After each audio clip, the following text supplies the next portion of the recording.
tentang kisah seorang laki-laki, seorang peniaga, pedagang orang Damaskus, orang Damaskus, ya.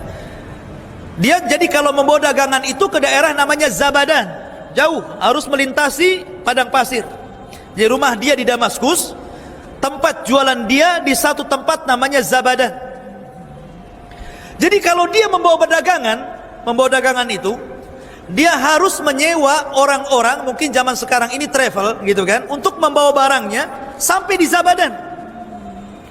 Akhirnya setelah dia dapat orang yang agak murah mau membawa barang dia ke Zabadan dari Damaskus, berangkatlah dia. Berangkat. Sampai di tengah jalan, kemudian travelnya ini nawarkan, gimana kalau kita cari jalan yang lebih pendek ke Zabadan, jangan cari jalan yang ini, katanya.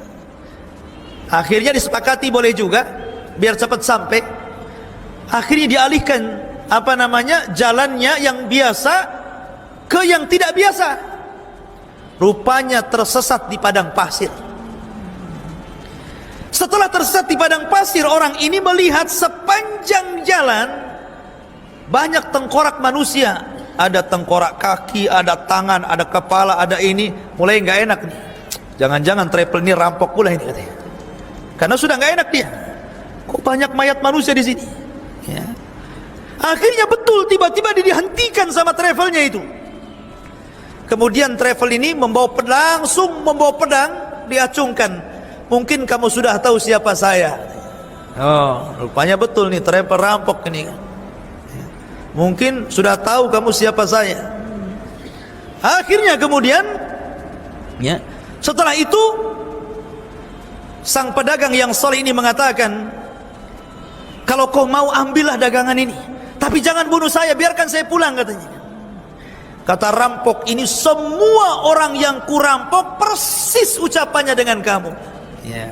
Tapi saya nggak lepaskan, tetap saya bunuh, katanya. Akhirnya dia mengatakan, ya sudah, kalau nggak ada jalan lain, kasihlah waktu, entah beberapa menit, saya ingin sholat, ya. Akhirnya dia cepat-cepat tayamum, kemudian sholat. Namanya sholat di bawah kilatan pedang, kira-kira bisa baca nggak?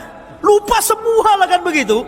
Coba antum sholat, kemudian habis itu mau ditembak gitu kan, lupa Fatihah aja ya lupa, diem aja gini kan, ini apa yang mau dibaca gitu kan, karena habis ini mau dibunuh masalahnya, ya. Tapi Allah Subhanahu wa Ta'ala ilhamkan, ada satu ayat tiba-tiba terlintas di kepalanya. Ayat apa itu? Amma yujibul mudtarra idza da'ah wa yaqsifus su wa yaj'alakum khulafa'al ar'a ilahum ma Allah. Tiba-tiba terlintas ayat ini, langsung dia dibaca. Karena apa? Sudah ngeblank, nggak tahu apa yang dibaca. Tiba-tiba terlintas ayat ini saja yang dibaca sama dia.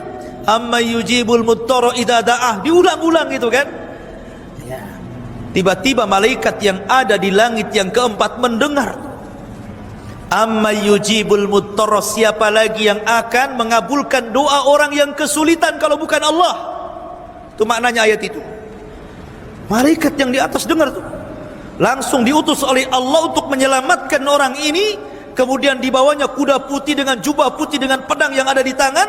Tiba-tiba dari kejauhan memacu kuda ini, tiba-tiba langsung menebas rampok, hilanglah kepalanya.